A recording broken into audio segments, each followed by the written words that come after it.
Okey, auzubillahi minasyaitonir rajim. Bismillahirrahmanirrahim. Alhamdulillahirabbil alamin wassalatu wassalamu ala asyrafil mursalin wa ala alihi washabbihi ajmain.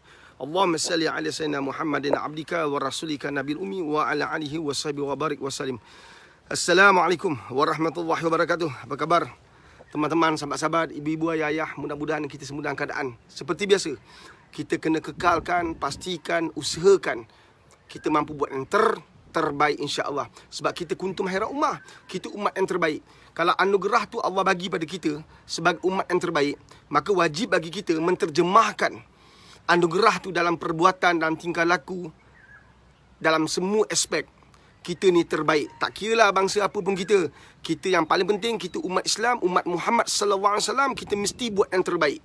Kan, jangan waktu macam ni kita berguling-guling atas, masih atas bantal lagi, peluk bantal, masih berguling atas katil. Kita tidur. Wah, dulu kita petik.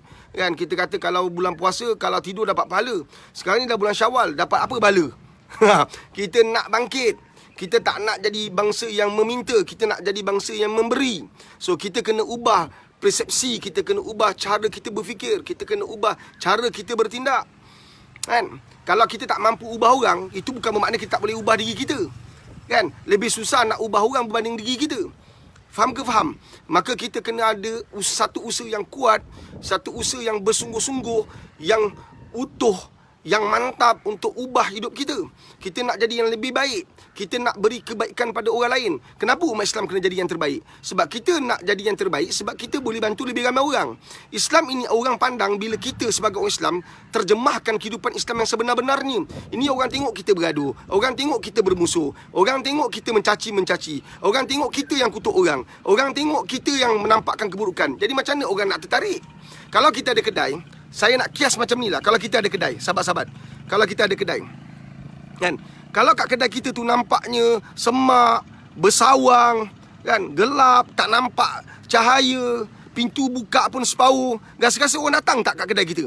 Tapi kalau kedai tu walaupun kecil, tapi dengan lampu warna-warni, lampu yang terang, kan, susun atur barang cantik, susun atur barang memudahkan orang jalan, saya penuh keyakinan, kan, itu akan menarik orang datang ke kedai kita. Macam itulah kita sebagai pendakwah. Kita semua pendakwah, kan. Tak mestinya kita tak keluar 3 hari, tak keluar 4 bulan, tak keluar 40 hari, itu maknanya kita bukan pendakwah. Kita, Nabi kata apa? Sampai ke walaupun sepotong ayat. Dan mudah-mudahan dalam live seperti ini, kita semua Allah angkat sebagai pendakwah. Saya yang berbicara, anda yang tulis kat ruang komen, anda sampai ke satu yang baik. Anda tulis balik perkara-perkara baik yang saya sampaikan. Kalau ada, insya-Allah, maka orang lain baca, berpuluh-puluh ribu orang selepas tu masuk. Dalam live kita mungkin dapat kumpulkan tak berapa ramai, tapi selepas live berpuluh ribu orang masuk.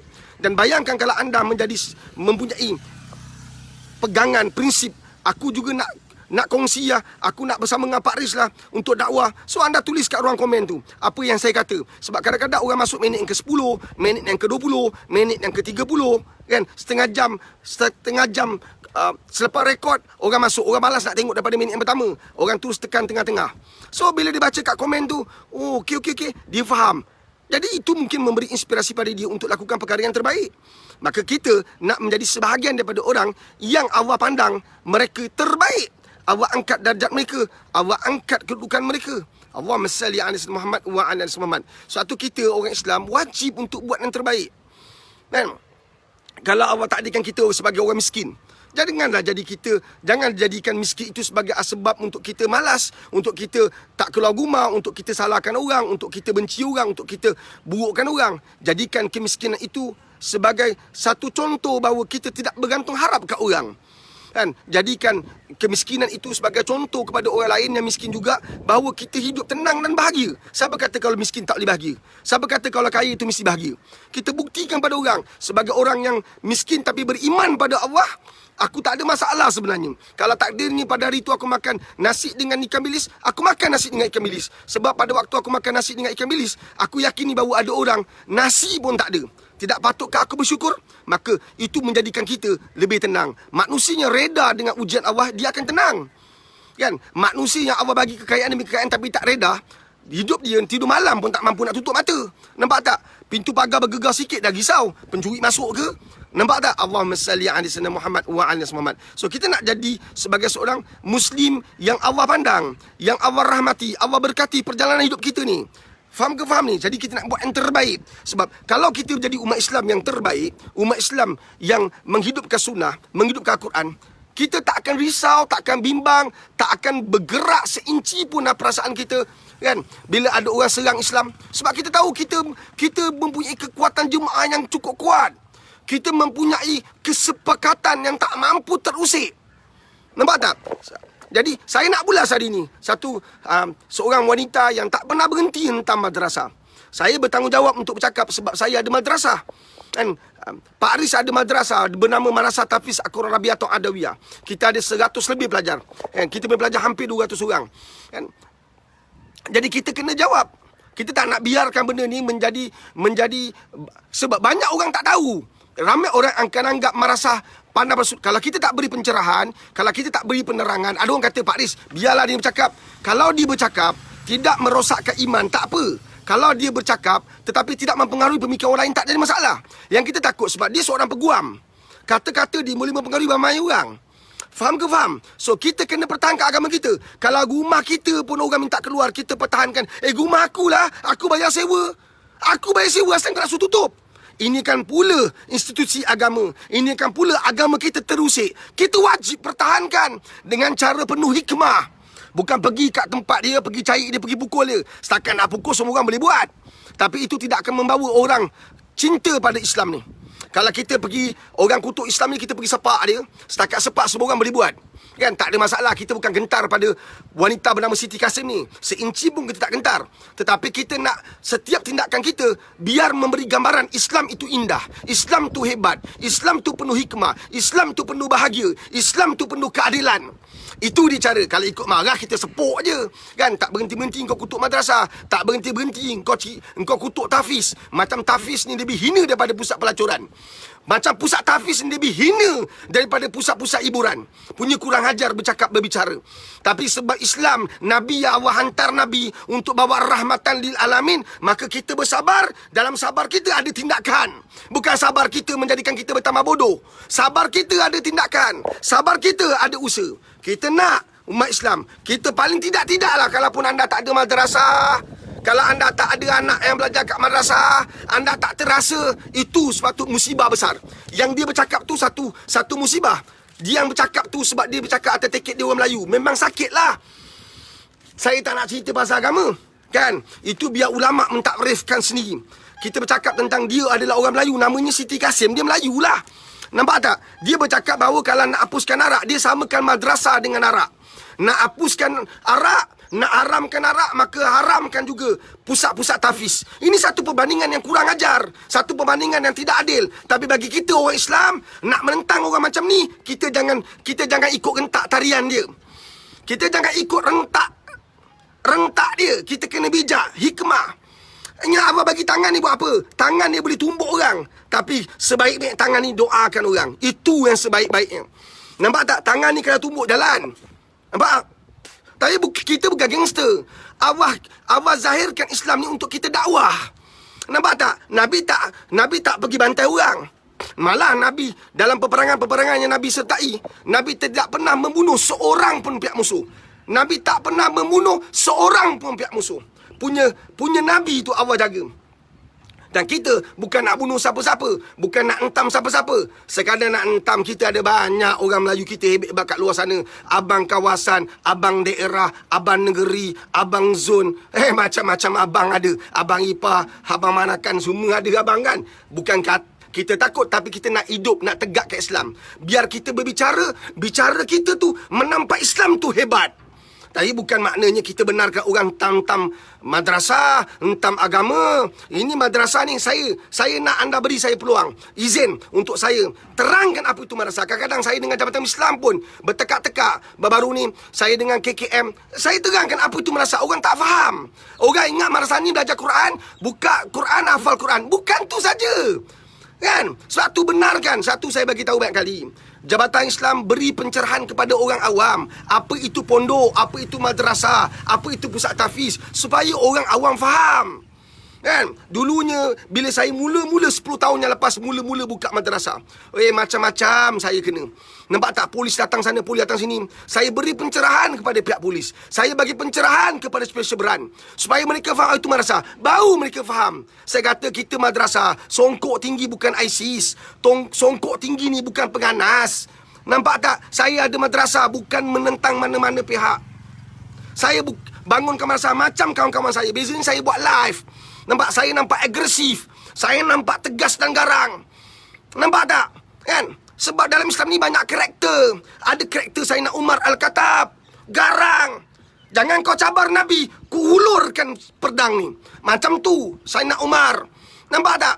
Tapi dia tak buat, dia tak libas. Dia tunjukkan ketegasan dia pertahankan agama. Allahumma salli ala sayyidina Muhammad wa ala ali sayyidina Muhammad. Ada sifat seperti Abu Bakar As-Siddiq. Ada sifat seperti Abu Zar. Ada sifat seperti Sayyidina Ali bin Abi Talib. Kan? Ada sifat seperti A'la. Ada sifat seperti Uthman Al-Affan, Khalid Al-Walid. Kan? Khalid Al-Walid seorang panglima, pemimpin, memimpin tentera, tapi tak mati, tak meninggal di dalam medan perang. Nampak tak? Hebat karakter yang Allah bangunkan. Inilah yang kita perlu buat untuk bangunkan, pertahankan agama ni. Kan? So dalam masa yang ada, saya akan bicara tentang madrasah supaya anda faham. Madrasah ni bukan sekadar sebuah tempat kan yang kita pandang dengan pandangan penuh negatif. Pernah dulu bekas seorang menteri pernah bagi tahu peristiwa Darul Intifaqiyah. Kalau kamu masih ingat wahai sahabat-sahabat, Darul Intifaqiyah ni sebuah madrasah yang terbakar dan beberapa pelajarnya meninggal dunia akibat daripada terbakar. Selepas dikaji, macam-macam orang tak. Hari ni terbakar, hari ni terbakar, besok orang hantar madrasah. Macam-macam orang kutuk madrasah. Sampaikan kita madrasah ni, orang kata tutup. Punya otak tak ada. Orang kata madrasah terbakar, tutup semua madrasah. Mudahnya buat keputusan di hujung mulut. Mudahnya, saya taja. Saya ni bagi ceramah, bagi pencerahan. Tuan-tuan, pernah tak hospital terbakar? Pernah tak hospital terbakar? Hospital Tun Aminah di Johor Bahru pernah terbakar.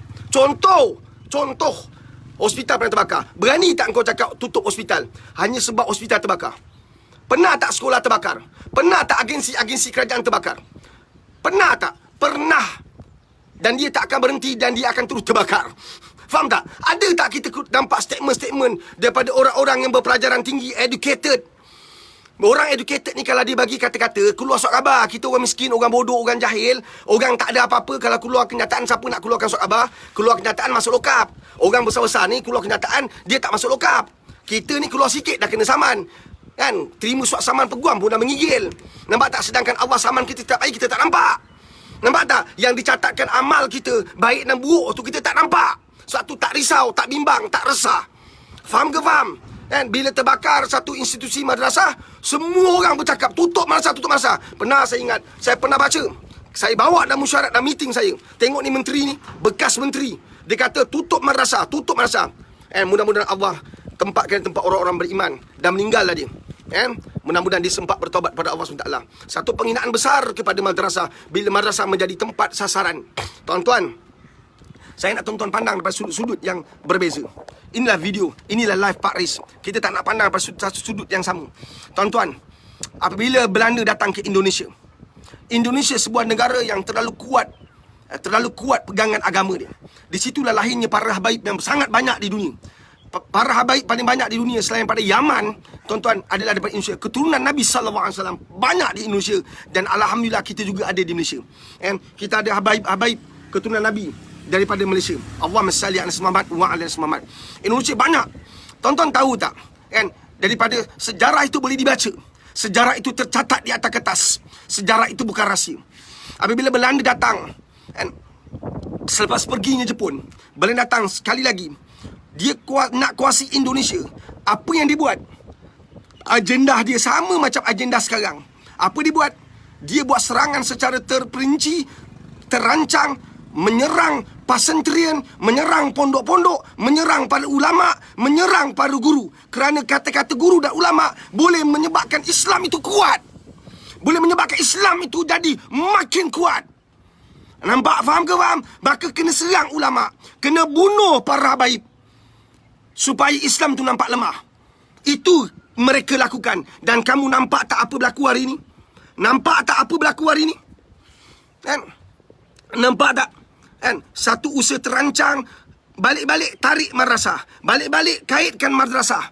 Arak dengan madrasah apa kaitan nak dibandingkan? Kurang ajar punya statement, kurang ajar punya pendapat. Nampak? Datang daripada seorang peguam. Maka mulia ke kita? Kan? Bukan kerana kedudukan kita, aset harta kita. Mulia kita kerana amalan kita, ilmu kita, iman kita. Belajar tinggi tapi heret madrasah. Sekarang masyarakat tengah marah sebab pemandu-pemandu mabuk dibenarkan berada di atas jalan raya. Pemandu-pemandu mabuk dibenarkan berada di atas jalan raya dan mereka telah membunuh. Apa bezanya pembunuh yang pakai senapang, pakai pisau, pakai parang dengan pembunuh yang mabuk, yang langgar orang, mati anak orang, mati bini orang, mati isteri orang, mati keluarga orang. Faham ke faham? Hari ini madrasah, sekolah tahfiz ditarik kan, untuk digambarkan buruk. Tuan-tuan kena faham satu benda. Sahabat-sahabat kena faham. Saya nak minta keluarga-keluarga madrasah, ustaz-ustaz madrasah masuk kat ruang komen, bercakap sikit kan, supaya orang luar tahu kita madrasah bukan pusat hiburan. Kita bukan mencetak pelacur. Kita mencetak ulama. Kita memimpin ummah. Cuba lihat madrasah, perjuangan dia bila datangnya Ramadan Al-Mubarak. Anak-anak muda, anak-anak remaja, bila mereka diwarnakan kehidupan mereka dengan Quran dan Sunnah, mereka masuk ke masjid sebagai imam baru umur 12 tahun, 15 tahun, 14 tahun. Tengok bacaan dia, tengok kemerduan suara dia, tengok dia anak kecil memimpin ummah ketika solat tarawih. Yang tahun ini kita tak dapat rasa. Hampir semua masjid-masjid besar di Malaysia dipimpin oleh anak-anak tahfiz, anak-anak pondok, anak-anak madrasah. Kita rasa seronok nak tarawih sebab kita terinspirasi dengan anak-anak orang yang hari ini jadi hafiz, mengimamkan solat tarawih kita, dan kita terpasak impian, terbangkil untuk melahirkan juga anak kita macam dia. Jadi pelajar hafiz 30 juzuk. Tuan-tuan, saya buka satu-satu pintu. Saya ada madrasah usianya 10 tahun. Saya ada madrasah yang jalannya penuh liku dan air mata. Apa yang tak pernah kena? Maki hamun, cacian, kutukan, semua saya kena. Kan? Santau sihir antar. Kita bangunkan madrasah, orang hantar sihir. Kan? Malah kat ruang komen kadang-kadang orang doakan kemusnahan saya. Di ruang komen orang maki hamun saya. Kan? Allahumma salli ala Muhammad wa ala Muhammad. Tapi Nabi pesan, sabar. Allah pesan dalam Quran, innallaha ma'al sabirin, sabar.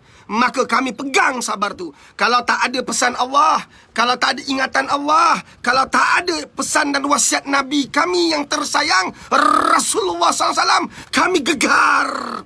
Kami perangi orang yang kutuk Islam. Tapi sebab kami diajar reda dan sabar, bertindak penuh hikmah, bertindak penuh kebijaksanaan, maka kami patuh, kami akur. Subhanallah. Tuan-tuan dan perempuan, madrasah ini bukan sekadar tempat untuk orang hafal Quran.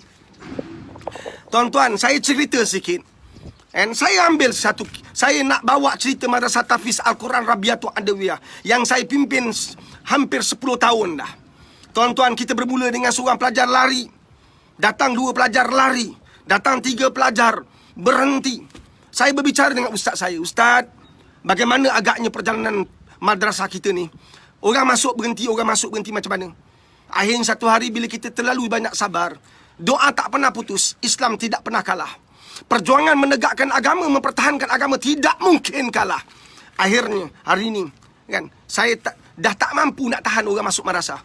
Kan, setiap minggu orang mohon masuk madrasah saya. Terlalu banyak. Kesan daripada FB Live ini lagi banyak. Pelajar saya ada seluruh Malaysia. Daripada Sarawaknya, Kedahnya, Johornya, Perak, Kelantan, Terengganu, semua negeri ada. Subhanallah. Kalau tidak ditolak kerana kita kekurangan tempat, kesempitan tempat, terhalang dengan tempat, sudah pastilah kita mempunyai pelajar lebih ramai daripada apa kita capai hari ini. Tuan-tuan, dengar pesan saya baik-baik. Madrasah, jangan benarkan diusik. Kita adalah institusi yang banyak kekurangan, banyak kelemahan. Kita bukan orang pandai, kita banyak kelemahan. Saya faham Siti Kasim, dia ungkap cerita ini dikaitkan dengan kematian seorang anak 7 tahun di sebuah madrasah di Pahang. Tuan-tuan, hanya kerana ada isu tertentu, adakah patut dikorbankan sebuah institusi yang terlalu besar jasanya? Anda tahu tak kemerdekaan tanah Melayu perjuangannya bermula di mana? Anda tahu tak guru-guru pejuang-pejuang kemerdekaan itu berasal daripada mana? Anda tahu tak? Kerana itulah institusi ini harus dan wajib dilemahkan. Kerana itulah institusi ini harus dikuburkan. Kerana institusi inilah yang akan menyemarakkan semangat orang Islam. Ia akan menaikkan semangat orang Islam. Institusi inilah yang menyedarkan ummah. Institusi inilah yang masih bernyawa selepas masjid kosong tidak berpenghuni. Bila masjid dibuka, tak banyak saf. Tapi madrasah, kami bangun seawal pukul 3.30, pukul 4 pagi. Quran dibuka seawal pukul 4 pagi. Di saat anak-anak yang usianya 10 tahun, 11 tahun, 12 tahun, di rumah masih tidur, diselimuti dengan selimut yang mahal-mahal, dialaskan tilam yang mewah-mewah. Tapi kami di madrasah, tilamnya tilam yang tidak ada harga pun. Kadang-kadang berlantaikan tikar. Kami boleh bangkit kerana sayangkan Nabi, sayangkan Allah, sayangkan agama. Kerana itulah budak-budak ini harus dikuburkan. Budak-budak ini harus dihentikan.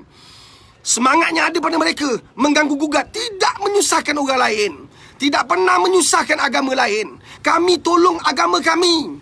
Kami sedarkan bangsa kami. Kami sedarkan agama kami. Kami sedarkan penganut agama-agama kami. Penganut-penganut agama kami. Kami nak bangunkan orang Islam. Salah ke?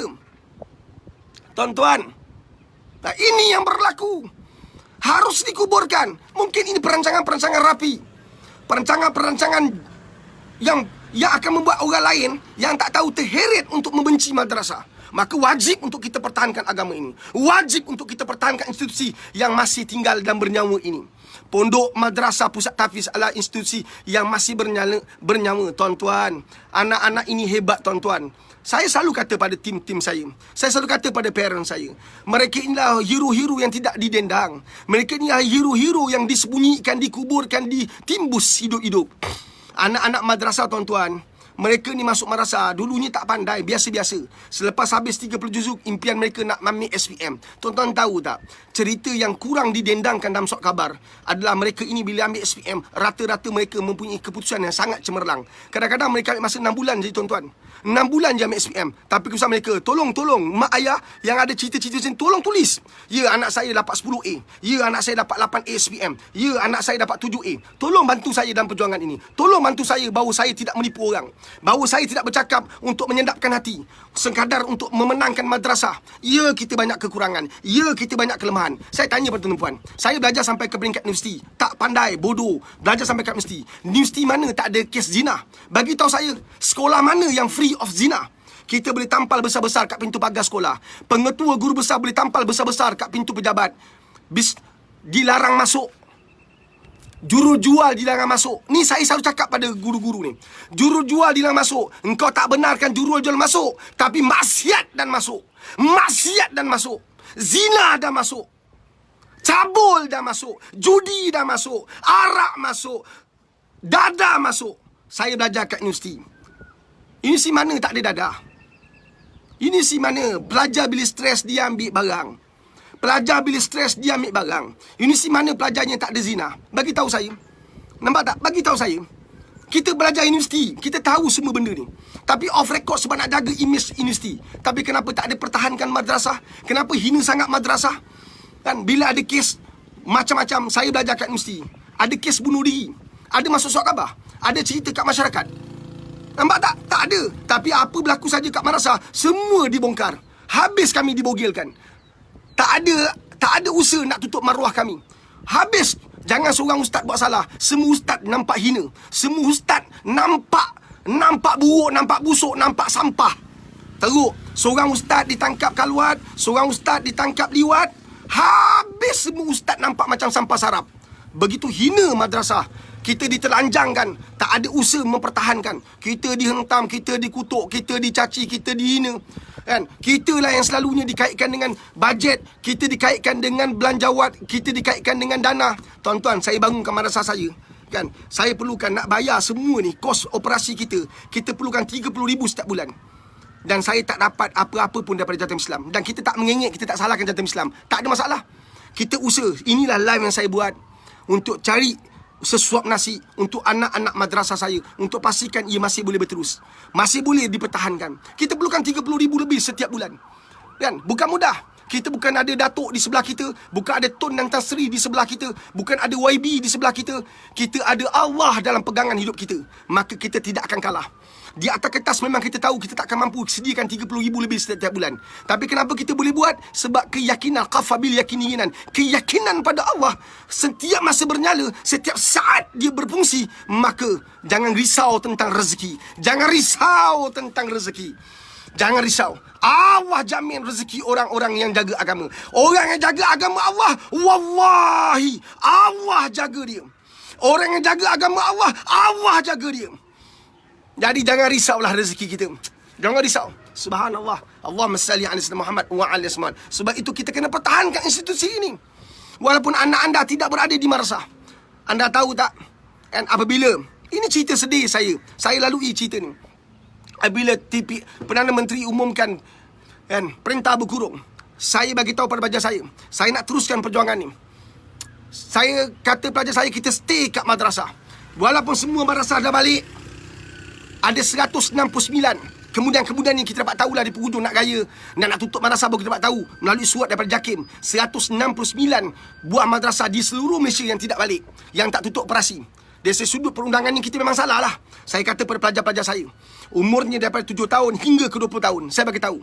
Saya kumpulkan pelajar saya lelaki dan perempuan. Saya bagi tahu pada mereka, bermula saat ini, marilah kita tingkatkan ibadah kita, mantapkan amalan kita. Kita bangunkan salah satu amalan solat hajat secara sungguh-sungguh. Saya bangkitkan semangat mereka. Sujud kita biar lama. Minta kesejahteraan Malaysia. Minta keselamatan rakyat Malaysia. Minta Allah lindungi Malaysia daripada COVID-19. Itu perjuangan madrasah. Termasuklah Siti Kasim. Kita doakan semua orang, termasuk engkau Siti Kasim. Kita tak ada pilih-pilih. Kita minta keselamatan semua rakyat Malaysia walaupun dia bukan Islam. Dia belum Islam. Kita minta. Itulah peranan madrasah. Bukan sekadar lahirkan Hafiz 30 juzuk. Kita bangunkan akhlak mulia. Ibarat pokok mangga di baling batu, kita selemparkan senyuman.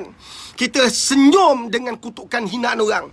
Saya kata pada pelajar saya, sujud terakhir kita minta bantuan Allah. Ya Allah, lindungi Malaysia, ya Allah. Lindungi Malaysia. Saya kata apa pada anak-anak?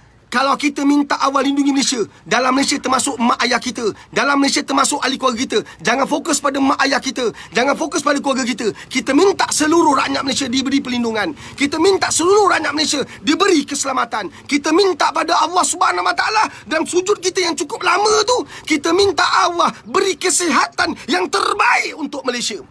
Tuan-tuan, ini yang saya putuskan dalam pertemuan saya dengan pelajar-pelajar yang mendapat keizinan. Pada mak bapak, hampir semua walaupun ada yang menentang saya, ada yang buat. 3 kali laporan polis dibuat pada saya. Berulang-ulang kali polis datang. Dan cek saya.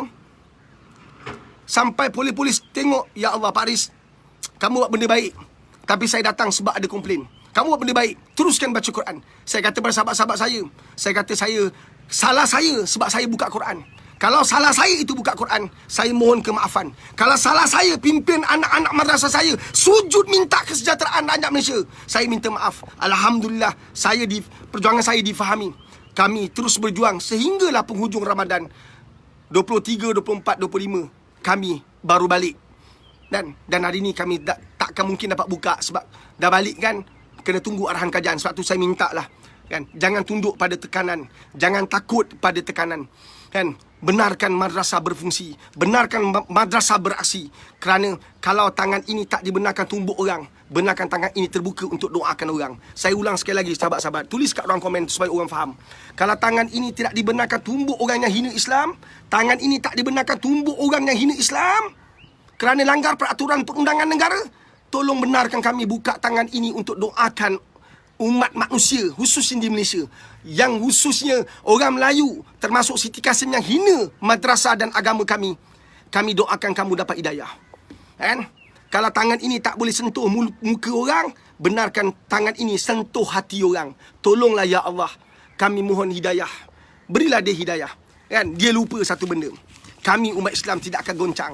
Kami daripada masa tidak akan goncang. Kami daripada masa tidak akan gentar. Tak pernah gentar. Kita tak ada isu. Lahirkanlah 10, 100, 1000 orang macam Siti Kasim. Islam tak akan hilang. Islam tak akan goncang. Lahirlah 100 orang macam Siti Kasim. Lupa dia tentang sejarah Islam.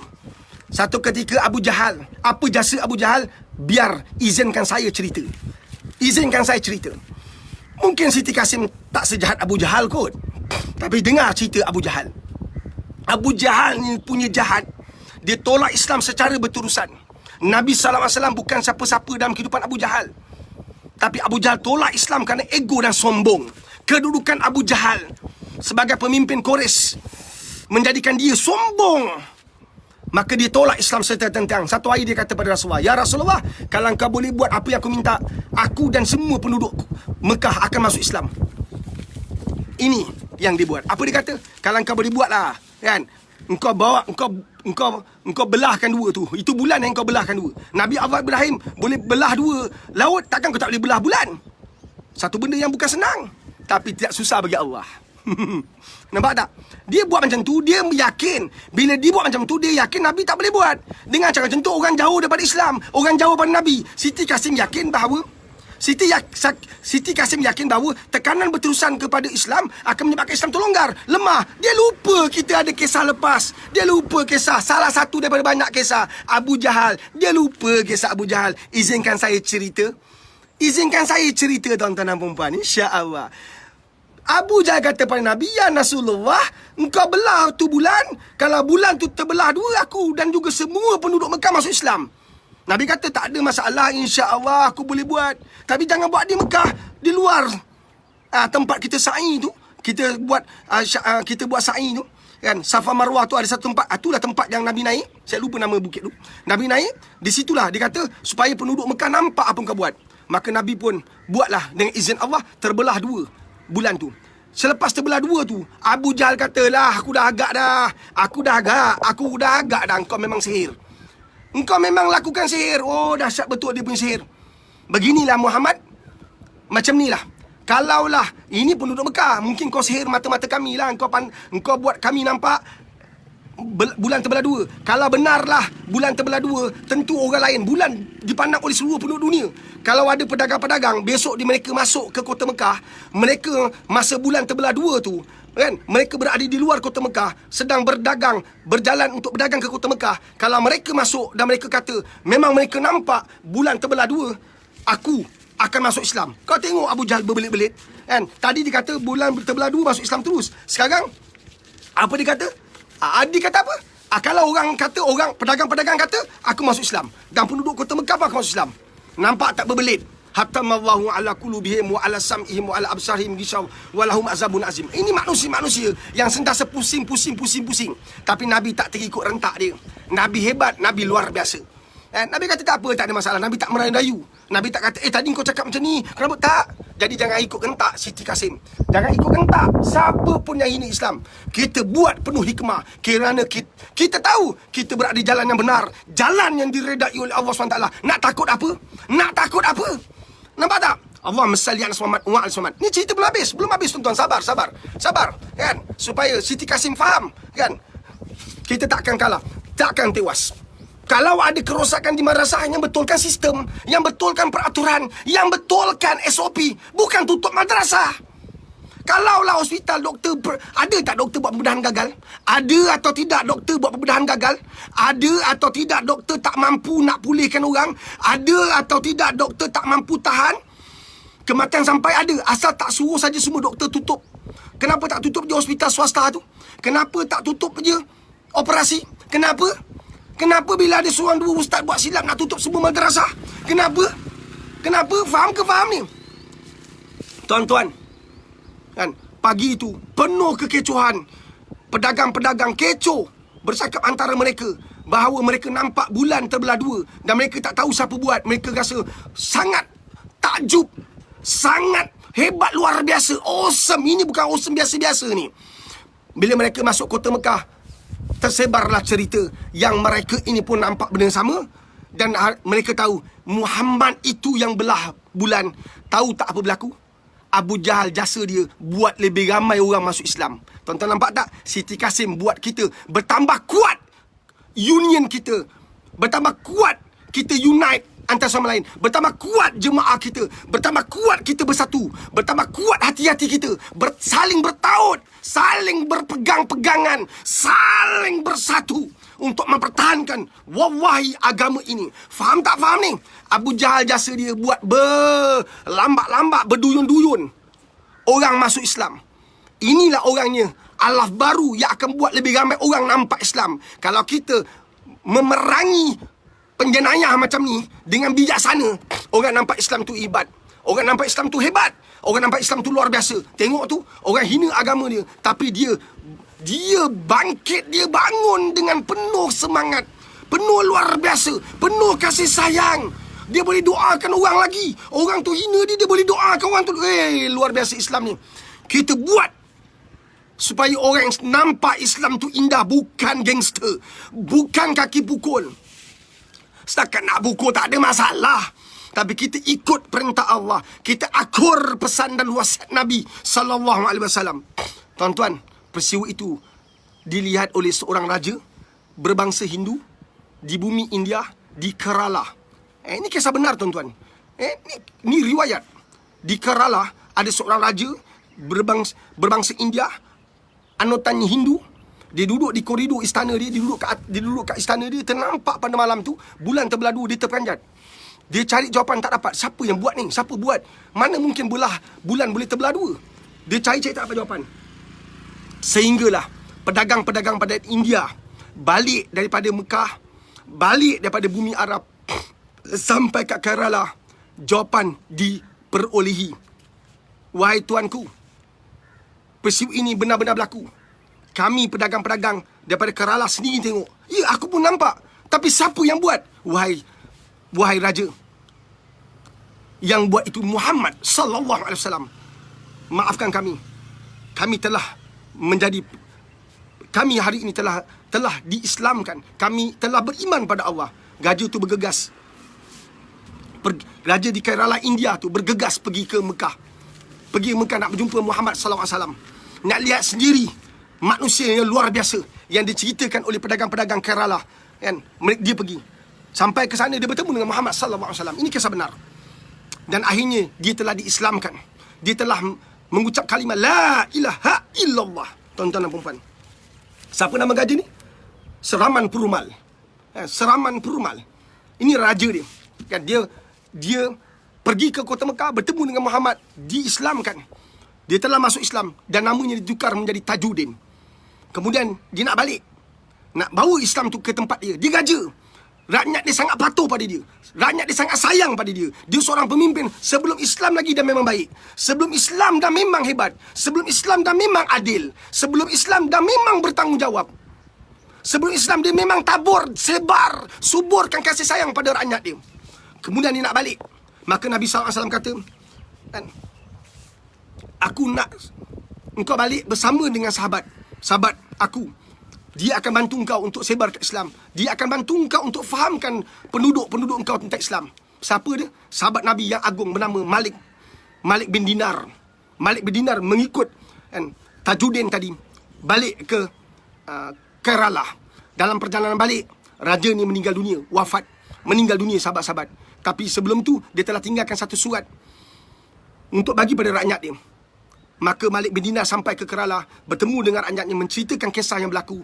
Dan disokong dengan pedagang-pedagang yang memang dah telah Islam, kan? Dan surat itu, mereka yakini bahawa surat itu ditulis oleh raja mereka, yang pada waktu itu tak boleh duplicate, tak ada mesin photostat, tak ada cerita-cerita yang boleh memecah belah ke ummah. Maka mereka ikut apa yang ditulis oleh raja itu. Engkau taat pada orang ini. Orang ini adalah utusan daripada Nabi sallallahu alaihi wasallam. Aku telah beriman kepada Nabi. Aku telah masuk Islam. Aku nak kamu semua penduduk aku, masuk Islam ikut kata Malik bin Dinar ni, ikut dan patuh di seperti mana kau patuh aku. Itu kisah dia. Tuan-tuan nampak tak? Abu Jahal telah membuka ruang untuk Islam lebih besar, lebih besar, lebih besar. Abu Jahal telah membuka ruang untuk Islam tersebar. Maka kalau ada watak-watak macam ni dalam kehidupan kita di Malaysia khususnya, jangan kita bimbang. Jangan kita perangi dia dengan cara yang salah. Kita perangi dia dengan cara kita kukuhkan jemaah. Kita perbetulkan semua sistem yang ada di madrasah yang tak betul, kita betulkan. Kalau orang kata madrasah rosak, kalau orang kata madrasah tu banyak kurang, kita betulkan. Kita ustaz jangan angkuh. Kita madrasah memang banyak kurang. Kita madrasah memang banyak kelemahan. Pengurusan kewangan kita banyak lemah. Kita mungkin tak berapa pandai cari duit. Kita betulkan. Nampak kat Islam tu hebat. Nampak kat Islam tu bukan menerima, memberi. Saya pernah hadir dalam satu musyarat Jemaah Islam. Saya kata, saya bangunkan madrasah, tak pernah terfikir di minda saya untuk meminta-minta. Saya tidak mahu meminta-minta. Kan, saya tak terhege-hege untuk minta. Satu, saya berempat-pulas untuk perniagaan saya. Walaupun saya dikecam, dikutuk, dihina. Ni ustaz. Inilah ustaz akhir zaman. Saya dikutuk. Inilah ustaz akhir zaman. Kan, ceramah sikit je minta donation. Ceramah sikitnya minta bantuan. Saya bukan minta bantuan, saya jual e-book saya. Dengan pendapatan e-book saya memimpin madrasah. Saya perlu pendapatan. Nak tunggu kau orang datang madrasah minta hantar bantuan bila? Ramadan baru kau datang. Bila tak ada Ramadan, kau semua tak sampai. Satu, Allah murka, Allah marah. Kita bersedekah bermusim-musim. Nampak tak? Engkau tak kenal anak yatim, engkau tak kenal pondok, engkau tak kenal pusat tahfiz. Engkau kenal bila? Bila datang Ramadan. Nampak tak? Engkau bawa anak yatim, kan? Engkau bawa ramai-ramai anak yatim dengan majlis besar-besar, engkau panggil wartawan bila Ramadan. Bila tak ada Ramadan, kau lupa anak yatim. Faham ke faham? Satu, kita buka ruang untuk orang serang pusat tahfiz. Kita buka ruang untuk orang serang madrasah.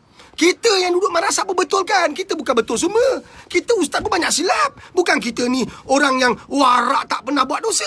Kita banyak buat dosa. Dosa kita dengan anak murid. Kita kadang-kadang tak cukup sabar dengan telatar, kerana karakter anak murid kita. Kadang-kadang kita buang pelajar, tak patut kita buang, kita simpan, patut kita bangun. Kita tak cukup sabar. Kita nak budak baik-baik je masuk. Kita lupa ke madrasah ini kena pimpin orang. Maka yang kita pimpin ni bukan budak-budak baik. Kadang-kadang macam-macam perangai, macam-macam sikap. Kita kena pimpin. Akhirnya kepuasan kita melihat pelajar yang dulunya masuk macam penjenayah, masuk macam perompak, masuk magian, hari ini jadi hafiz. Hari ini pegang Quran. Tak bangga kita. Dulu dia pegang vape, hari ini dia pegang Quran. Itulah yang kita kena buat di madrasah. Nampak tak? Kita sendiri pun madrasah dengan madrasah kena bersatu hati. Kena saling tolong-menolong. Tolong saling bantu-membantu. Jangan kau dapat geran, engkau tak bantu orang lain. Engkau dapat geran sebab mungkin kau ada kedudukan, mungkin kau ada ya tak tahu kan. Jadi jangan pula kutuk madrasah lain. Kita sokong satu sama lain. Nampak tak? Asalkan madrasah pegang tabung, kita kejar ramai-ramai. Penguatkuasa kejar ramai-ramai. Engkau tahu tak ada madrasah sesuap nasi pun tak boleh. Kau keluar pernyataan paling kurang ajar. Kalau Siti Kasim keluar kenyataan paling kurang ajar, tak apa. Sebab dia tak faham apa itu madrasah. Saya pernah dengar sendiri. Saya sendiri, wallahi, nak cakap ikhlas ni. Saya sendiri pernah dengar sendiri. Orang agama, orang kerja jabatan agama cakap, kalau dah tak tahu, tak mampu nak buat madrasah, tutup je madrasah. Kurang ajar kau. Kurang ajar kau. Allah pilih dia bukan kau. Allah pilih dia sebab dia ada ilmu. Tapi dia tak ada pengetahuan tentang kutip duit. Nak cari duit, pengusaha duit, kau bantulah. Engkau bantulah. Yang kau pergi hina orang tu apa pasal?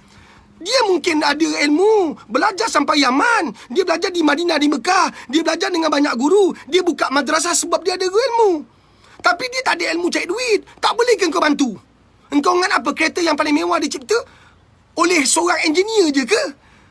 Engineer cermin akan dibantu oleh engineer enjin. Enjin pun ada pelbagai engineer. Engineer enjin tak boleh buat tayar, sahabat. Engineer tayar akan kaji bagaimana tayar yang terbaik. Faham ke faham? Semua engineer bergabung, maka lahirkan sebuah kereta yang terbaik. Berbagai engineer bergabung, maka terzahir ni bangunan-bangunan yang paling hebat, paling unik yang tercipta di dunia. Kita di madrasah macam tu juga. Kalau seorang ustaz tu hebat dari segi sudut ilmunya, orang yang mempunyai pengetahuan dari segi sudut pengurusan keuangan, bantulah. Engkau bukan lanyak orang je. Nampak tak? Engkau ingat apa? Di bilik pembedahan, doktor jantung saja ke yang duduk kat bilik bedah? Engkau tahu tak yang dapat pujian selalunya doktor jantung. Yang bantu doktor jantung menjayakan misi dia dalam bilik bedah tu ada banyak orang lain. Ada pakar bius. Pakar bius selalunya orang lupa. Orang kenal doktor yang buat operation, orang ketepikan pakai abuse, orang ketepikan staff nurse yang bijak menguruskan pengurusan pembedahan. Nampak tak? Kalau doktor ulut macam ni, dia bagi pistol macam mana? Kalau macam ni dia bagi parang macam mana? Nurse yang ada sekeliling tu semua dah mahir, dah pakar. Mereka tak dapat nama sebab mereka bukan kerja nak cari nama. Bagi saja pada pakar. Tapi nak bagi tahu, kita mesti bersatu, barulah kuat institusi agama. Nampak tak? Kan? Selalu kita dibawa oleh orang politik.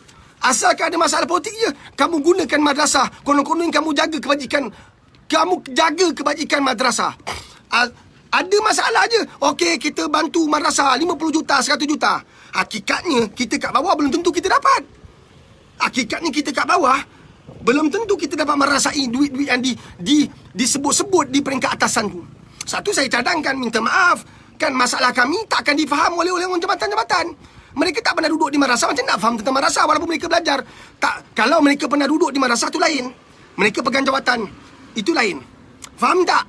Tapi kalau mereka tak pernah duduk kehidupan madrasah, banyakkan kutuk daripada nak bantu. Jadi panggil orang madrasah buat meja bulat. Bila COVID-19 sampai, panggillah orang madrasah. Ajarlah mereka tentang SOP. Ini hentam, kutuk, tiba-tiba kluster madrasah. Kesian kadang-kadang ustaz-ustaz tu. Kes dia dua je.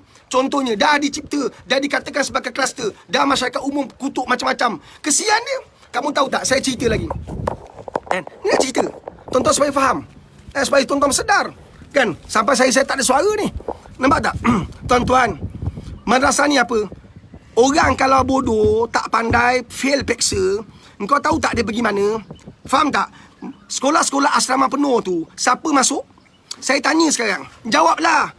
Bila lulus UPSR, lulus PT3, engkau masuk asrama penuh kan? Asrama penuh tu, kalau SPM dia kalah dengan sekolah harian biasa, patut dipersalahkan. Sebab mereka dah macam anak gajah. Segala-gala diberi peruntukan kat sana. Nampak tak? Dia dihimpunkan. Sekolah tu menghimpunkan pelajar-pelajar terbaik peringkat UPSR dan juga PT3. Kenapa boleh kalah? Tapi kami di madrasah, yang masuk madrasah ni, banyak pelajar yang tercicir akademik. Pelajar yang bermasalah, mak bapak bercerai, nenek jaga, main ketum, main rokok, main vape, bantai orang, jadi gangster, duduk tepi jalan siang malam, main gitar, tak nak sekolah, gambut sampai kat kepala lutut. Nampak tak? Masuk madrasah, kamu rasa apa? Kamu rasa apa? Ikan tu sebelum rasa sedap, kena siang. Engkau nak senang, nak siang. Ada sengat. Nak pegang, salah pegang, kena sengat. Macam tu kami. Orang hantar kat madrasah, anak-anak dia banyak masalah. Yang dia tahu dia nak anak dia hafiz. Engkau tahu tak proses nak jadikan dia hafiz, kau ingat apa? Senang ke? Bila budak lari kita yang masuk lokap, engkau tahu tak? Bila budak lari je polis tangkap, dia suruh budak buka baju sebab ada persepsi mesti kena gembat, mesti kena gotan, mesti kena pukul. Itu nasib kami di madrasah. Kamu rasa apa? Nak tundukkan singa peluk dia ke? Sebelum kau boleh peluk dia, engkau kena ada sikit keras dan tegas. Faham tak? Baru kau boleh peluk dia. Tanyalah semua hafiz-hafiz 30 juzuk yang ada kat luar, macam mana mereka melalui merentasi kehidupan madrasah. Bukan mudah, bukan senang. Subhanallah. Faham ke faham? Ni satu perjalanan susah. Tiba-tiba datang orang macam Siti Kasim kutuk madrasah, kutuk tahfiz. Kamu rasa nak lahirkan manusia senang? Besok dia mati pun kami yang solat jenazah untuk dia. Faham ke faham? Kan? Besok dia tengah nazak, kami yang angkat tangan, minta petunjuk, minta hidayah daripada Allah. Kami di madrasah seluruh Malaysia lah yang akan menadak tangan. Silap-silap dia mati besok, budak yang paling depan tu budak-budak hafiz. Besok dia angkutnya budak-budak hafiz daripada pelbagai madrasah untuk meramaikan solat jenazah. Itu biasa berlaku. Faham ke faham sahabat-sahabat? Faham kan? InsyaAllah, sebab tu kita kena pertahankan madrasah. Yang duduk luar, lakukan perkara yang sama dengan orang duduk kat dalam. Kita yang kat dalam, ustaz macam saya kata, janganlah kita sombong, jangan kita berlagak. Kita banyak lemah, kita banyak silap. Kita ni kadang-kadang angkuh dan sombong. Kan? Jangan bermain. Ya, itu berlaku. Buat apa nak tipu lagi? Buat apa nak sembunyi? Kita betulkan. Kan? Kita mampu lahirkan budak-budak hafiz, tapi kita sendiri pun tak jaga Quran. Macam mana? Bermusuh-musuhan, berkutuk-kutuk. Kalau itu berlaku, betulkanlah. InsyaAllah kita akan jadi lebih hebat. Kan? Barulah cerita Abu Jahal tu benar-benar selari dengan perjuangan kita. Siti Kasim ada 100, 200 pun takkan susahkan kita. Sebab kita ada Allah. makin banyak dia bercakap, makin kuat kita bekerja. Makin banyak dia bercakap, makin bersatu hati kita. Makin banyak dia bercakap, makin semangat kita bekerja. Nampak? Itulah sepatutnya. Aku tak campur. Itu Pak Aris nak cakap, biarkan. Aku tak nak. Nanti aku ada masalah nanti. Polis datang, kan kerajaan M aku. Nampak tak? Beramai-ramai orang nak playing safe. Yang takut kena bantai, takut kena lanyak. Kalau takut di lambung ombak, pindahkan rumah kau di sebalik bukit. Kalau takut di lambung ombak, jangan bina rumah, duduk saja ke hotel. InsyaAllah layanan istimewa. Makan pun sedap-sedap. Tapi bila kita dah berikrar nak berjuang dalam perjuangan madrasah ini, kita bukan nak dapat kedudukan sas, kita bukan nak dapat kursi empuk, bukan nak dapat pangkat, bukan nak dapat Datuk Tan Sri dan Tun. Kita nak dapat reda Allah. Nak lahirkan, nak cetak lebih banyak orang yang mencintai agama. Nak lahirkan, nak dakwah kepada ummah. Nak pastikan Islam terus berkembang. Nak pastikan setiap rumah ada orang mencintai Quran. Nak pastikan Quran benar-benar sampai ke setiap rumah manusia. Benar-benar sampai ke dalam hati setiap ummah. Itu perjuangan kita. Satu saya pesan pelajar saya, kan, kalau besok engkau jadi hafiz, jangan jadi imam kat masjid kalau engkau sama tutup pintu masjid. Ini saya pesan. Ini memang visi madrasah saya. Ini sekadar saya cakap pada pelajar saya. Tapi saya tak boleh halang impian mak bapak. Nampak tak? Besok dia dapat tengok allowance besar-besar, dibenarkan. Saya tak boleh buat apa, tapi itu saya dah pesan pelajar saya. Jangan benarkan masjid kau dikunci kalau kau jadi imam. Nampak tak? Buka masjid sebesar-besar ni untuk tarik lebih ramai orang datang ke masjid. Dakwah secara berterusan. Perlu ada kerisauan, kebimbangan, keresahan. Bila kamu bagi salam, Assalamualaikum warahmatullahi, Assalamualaikum warahmatullahi. Kemudian kamu berpusing menghadap jemaah untuk zikir dan baca doa. Dan kamu nampak jemaah tak banyak. Mesti ada kerisauan, kebimbangan, keresahan. Di peringkat madrasah lah kami tanam perkara itu. Di peringkat madrasah lah kami bangunkan hati itu. Di peringkat madrasah lah kami suburkan kebimbangan, keresahan tentang ummah. Di madrasah lah, tuan-tuan. Nampak tak? Saya nak bagi satu cerita yang paling best. Nak tak? Tulis nak. Ini tak tanya nak kan? Nak tengok ada tak dalam 40-50 orang nak saya kongsi. Satu benda yang pelik dah berlaku sekarang. Satu benda yang pelik. Dulu saya sendiri pernah dihina, dicaci, kan? Keluarga saya pernah dikutuk. Kalau pergi hotel apa semua, saya sentiasa diketawakan. Pernah selalu kan, apa ni? Tulis nak saya cerita. Ni antara perkara-perkara yang saya rasa menarik lah bila datang COVID, yang saya tak sentuh dalam video 10 minit saya yang sedang viral sekarang kan.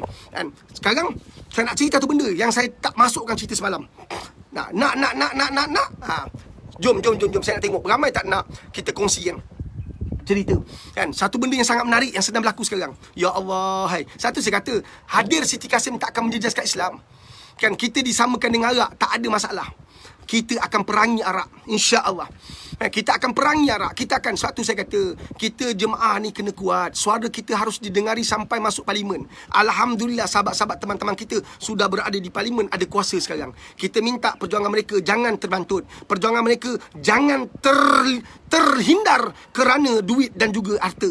Ingat sahabat-sahabat teman-teman, kalaupun anda tak kenal saya anggap anda semua adalah sahabat-sahabat saya. Sebab kita berjuang benda yang sama. Nak tegakkan syiar Islam. Nak pastikan Islam berkembang dengan baik. Nak pastikan semua isi rumah dalam Malaysia ini hidupkan agama, hidupkan sunnah, hidupkan Quran.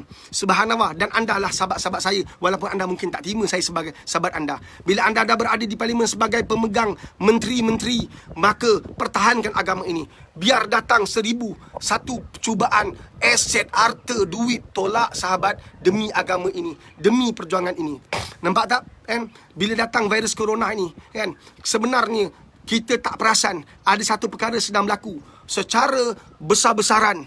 Islam sedang dibangunkan oleh semua orang tanpa orang sedar. Subhanallah. Nak dah. Alhamdulillah. Faham tak? Kan? Apa dia? Ni dengar ni. Kan? Saya ni bukan ustaz, tuan-tuan. Saya belajar sampai ke peringkat universiti. Orang tak pandai. Keluar Allah sayang saya. Allah takdirkan saya ada madrasah. Kan? Wallahualam atas sebab apa Allah saja maha mengetahui. Nampak tak? Tapi hidup saya ada prinsip. Saya tak mencari pujian orang. Saya banyak kena kutuk, hina, caci macam-macam. Kemudian kami berhijrah. Saya dengan isteri saya berhijrah. Hidup cuba menjadi seorang Muslim yang lebih baik. Sedangkan kita bukan orang yang terbaik. Kita banyak dosa, kita banyak buat silap. Kan? Isteri saya mula pakai purdah. Kan? Isteri saya mula pakai purdah. Kan? Saya mula pakai songkok. Kan satu, jangan terkesan, jangan terasa hati kalau sesekali saya pakai cap saya. Itu pakai lama saya. Kan saya ni rockers, pergi konsert. Saya ni rockers, kan minat banyak bulan-bulan rock. Kan, Deep Purple, Iron Maiden, Scorpion. Nampak tak? Belum lagi minta saya nyanyi. Kalau saya nyanyi lagu Scorpion, tonton takut-takut tutup handphone sekarang. Nampak tak? Sebab suara saya, kan, penyanyi-penyanyi utama pun takut nak dengar. Faham ke faham? Kan, isteri saya pakai pudar, saya pakai songkok. So anak-anak saya semua, anak-anak saya ada 3 orang anak perempuan saja. Bermakna 2 anak perempuan saya dah besar, satu dah belasan tahun. Kan, mereka pakai pudar. Kalau saya pergi hotel, kan, saya pergi mana-mana, orang akan ketawakan keluarga saya sebab tengok isteri saya pakai pudar. Dia akan ketawakan. Kadang-kadang saya pernah ingat ada satu keluarga Melayu duduk satu lift, dia kata, mana si dia ninja. Mak dia tak bertahan, mak dia tak betulkan pun, mak dia buat tak tahu, mak dia pun senyum sama. Maknanya mak dia mengiyakan bahawa saya ni sedang bawa ninja. Kalau saya bawa ninja, dia orang satu keluarga dah tentu masuk alam gaib. Nampak tak? Sebab ninja memang bantai orang punya. Ninja memang akan lenyapkan orang. Faham tak? Faham tak? Jadi isteri saya pakai pudar. Banyak orang pertikaikan, banyak orang marah. Kan? Apa engkau bukan ustaz, engkau bukan ustazah, engkau pakai pudar ni apa pasal? Kan? Engkau nak pakai pudar ni nak tunjuk kau alim. Macam-macam orang fikir. Isteri saya ni cantik, jadi sesuai lah pakai pudar. Nampak tak? Tengoklah suami dia. Kan, isteri saya pakai pudar. Jadi anak-anak pun pakai pudar. Saya rasa selesa, saya rasa tenang. Tengok keluarga saya pakai pudar, saya rasa gembira. Bukan nak tunjuk pada orang, saya rasa happy. Tuan-tuan, banyak orang fitnah saya. Banyak orang kata macam-macam kat saya. Bila mereka tahu saya ni tak belajar agama di Yaman, tak belajar di Mekah, tak belajar di Madinah, tak belajar mana-mana pondok, tiba-tiba Allah takdirkan saya ada madrasah. Ada usaha-usaha burukkan madrasah saya. Kata yang pemimpin madrasah tu, yang muda tu, pemilik madrasah tu, kau jangan ikut dia tu salah tu. Dia bukan orang agama. Dia bukan ni. Saya memang bukan ustaz, tapi saya ada agama. Agama saya Islam. Kalimah la ilaha illallah tu pegangan saya. Kan? Tuan-tuan tahu tak bila datang COVID apa berlaku? Semua orang pakai pudar. Tuan-tuan nampak tak? Semua orang pakai pakaian ala-ala pudar. Dia pakai mask macam pudar. Orang yang dulu kutuk pudar, orang yang dulu hina orang pakai pudar, I gelilah tengok. Orang yang tak pakai tudung pun kena pakai pudar. Nampak tak indahnya kehidupan? Dulu kau kutuk, dulu kau hina, dulu kau caci. Sekarang terpaksa tutup mulut. Takut mati, takut kena virus kan? Sebab mulut kau dah rosak lama kutuk orang. Boleh faham tak? So, ra'i orang. Pandang orang dengan pandangan yang baik-baik. Saya sendiri lalui. Tu saya kata mak saya pagi tadi. Mak perasan tak mak? Kan? Saya masih lagi kat rumah mak saya. Saya kata mak perasan tak mak? Kan? Dulu bila pakai pudar macam-macam orang cakap. Sekarang mak tengok mak, semua orang tutup muka. Semua orang tutup mulut. Nampak tak? Bila tutup mulut sampai kat hidung. Sama konsep macam orang pakai pudar. Mudah-mudahan, ya Allah aminkan saya.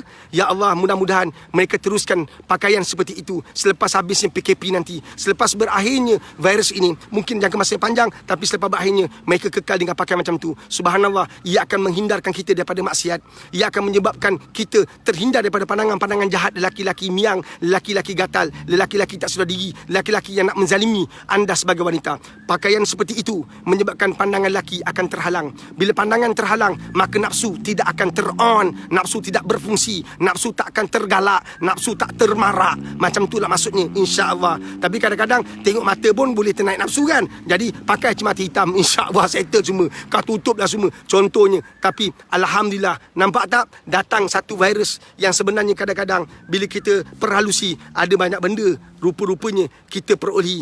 Jadi tuan-tuan dan puan, jangan risau tentang Siti Kasim. Jangan risau. Nama Kasim tu bapa aku. Siti tu nama bini aku. Kurang ajar betul. kan? Jangan risau. Lahirlah berapa ramai pun, kita sebagai umat Islam, ini kata saya dalam perjuangan, seinci pun. Ini pesan guru saya pada kami. Kan? Apa dia? Selangkah kami bergerak ke depan, tidak mungkin kami berundur. Biar mati, tidak akan mundur. Tidak akan kami berundur.